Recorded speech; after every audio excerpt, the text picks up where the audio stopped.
Death is rarely the sort of thing that inspires wonder or delight. Typically, it's an event that brings about sorrow and introspection. But every so often, a death occurs that's just perplexing and weird. And when it comes to royalty, they seem to be subject to those unusual and inauspicious deaths more than the general population.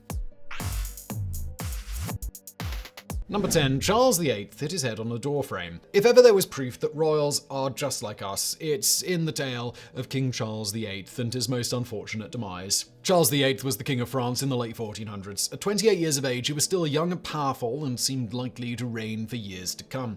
On the 7th of April 1498, Charles and his wife were on their way to watch a tennis match. On the way through the chateau where they were staying, Charles stumbled on a rotten floorboard. According to the court chronicler, they were rushing through what was described as a nasty corner of the house where everyone had apparently peed on the floor, which is what caused the wood to rot. The king tripped and hit his head on the lintel over the door. The king was fine for a time and even watched his tennis match, but then collapsed later on and died 9 hours after the initial injury.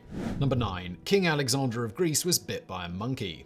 By now, everyone should know that having a pet monkey is a one-way ticket to pain. They're just not meant to be pets. But back in 1920, no one was around to tell that to King Alexander of Greece. He had to find out the hard way. Alexander had been king of Greece for 3 years. The First World War had only recently ended, and there was some serious turmoil in the world at large, so it's no surprise that the king liked to go for walks with his dogs sometimes. And that's what he did on October the 2nd. Someone on the royal staff had a pet monkey, specifically a Barbary macaque. They're known to be aggressive sometimes, especially if they've grown accustomed to humans feeding them.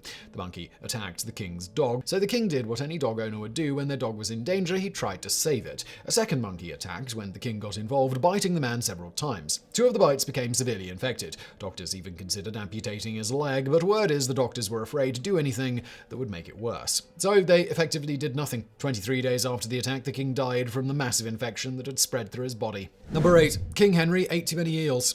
Outside of Japan, eel has never really caught on as a popular food item. Not that no one eats eel, it's just nowhere near as popular as salmon, for instance. That said, it has enjoyed a long culinary history that dates back hundreds of years. For example, King Henry I of England was a huge fan of eels, so much so that he was warned by doctors that he needed to scale back his love of them. For whatever reason, Henry's love of eels was more of a love-hate thing. He loved them, but they made him sick. Still, he kept eating. It was said that eating the eels, lamprey to be precisely, produced a deadly chill in his body and a sudden and extreme convulsion. The final time the sickness overtook him, he suffered a fever and soon passed away. To this day, lamprey, which don't have bones and apparently are a bit like beef when cooked, can be deadly. They have a bad habit of absorbing mercury in their bodies. Number 7. King Bela of Hungary's throne collapsed. In modern parlance, if someone was to say that a certain monarch's throne fell or collapsed, you'd be forgiven for thinking it was a metaphor. It sounds like what one might say when a monarchy fails. But as Freud once said, sometimes a cigar is just a cigar, and sometimes a fallen throne is really just a fallen throne.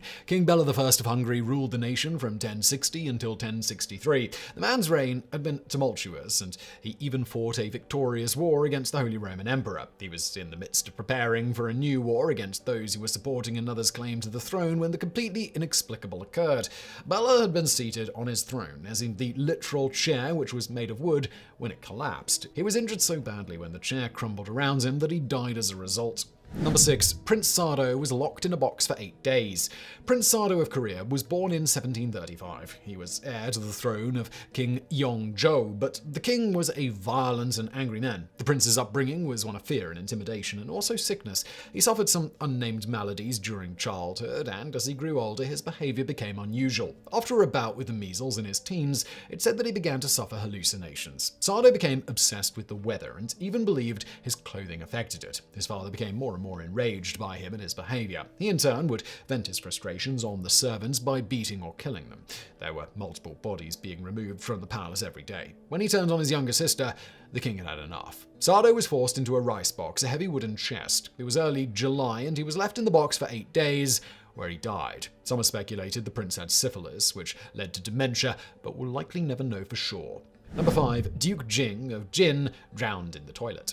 John Donne once wrote, "Death, be not proud," and he was referring to the promise of something beyond death. The poem contends that death should not be proud of its accomplishments because when we wake eternally, death itself will die. That's a lovely sentiment, of course, but if you believe death's capable of taking pride in its work, then you have to believe it got some pride out of the inglorious death of Duke Jing of Jin. The man drowned in a toilet by accident. The Duke, sometimes referred to as a Marquis, is said to have had a terrible dream one day. He called for a witch to interpret the dream, and she said he would die before tasting the wheat of the new year. When the new week came, the Duke summoned the witch, and he had her killed for being wrong. So the story goes, he was about to eat it when his stomach started giving him troubles, so he headed out to what was essentially an outhouse privy. His servants waited a long time for him to come back, but he didn't. When they finally went to find him, they found that he'd fallen into the cesspool and died.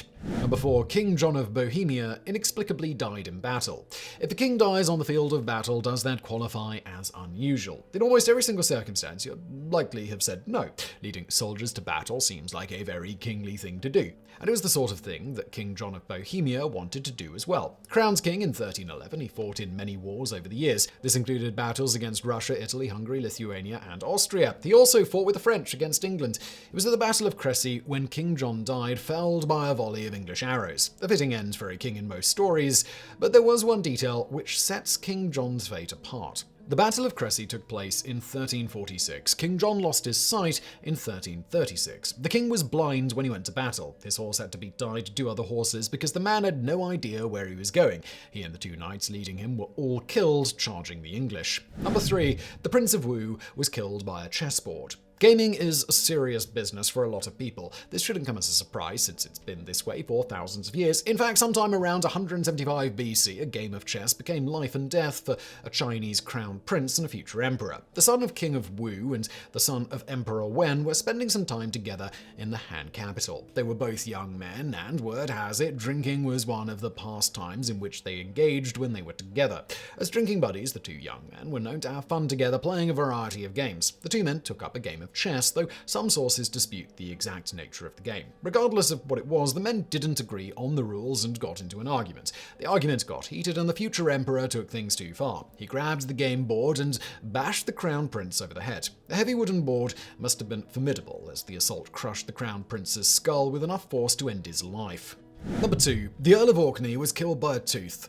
Ironic deaths are hard to come by sometimes, but few achieved the level of dramatic irony that befell Sigurd Eysteinsson, known as Sigurd the Mighty, the first Earl of Orkney. As part of his reign, Sigurd had been conquering various parts of Scotland when he ran into trouble in Moray sometime around the year 1200. A man known as Maelbright Tusk, on account of his unusually large teeth, was proving to be trouble for Sigurd. In order to settle their differences, the men agreed to hash it out with violence. Each man would bring 40 men, and whoever lived was the winner. Sigurd showed up with 80 men. As expected, Sigurd won. He took Maelbright's head as a prize and rode off with it. Sometime during the journey, the gnarly tooth of Maelbright pierced Sigurd's flesh. The resulting infection ended up costing him his life. Number 1. King Charles of Navarre died a brandy-soaked fiery death.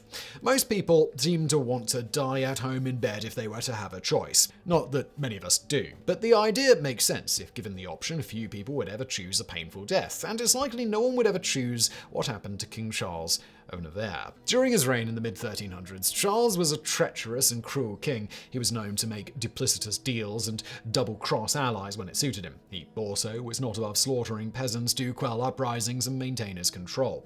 In 1387, Charles fell ill with a mystery ailment. Medicine being what it was at the time, doctors didn't have a very practical solution to his problem, so they prescribed that he be wrapped in brandy-soaked sheets from head to toe. Moreover, he was sewn into the cloth so that he could absorb all the curative properties of the brandy. After he was all sewn up, there was a length of excess thread hanging off the fabric. The maid who sewed him in couldn't find any scissors, so she decided to use a candle to burn the thread off.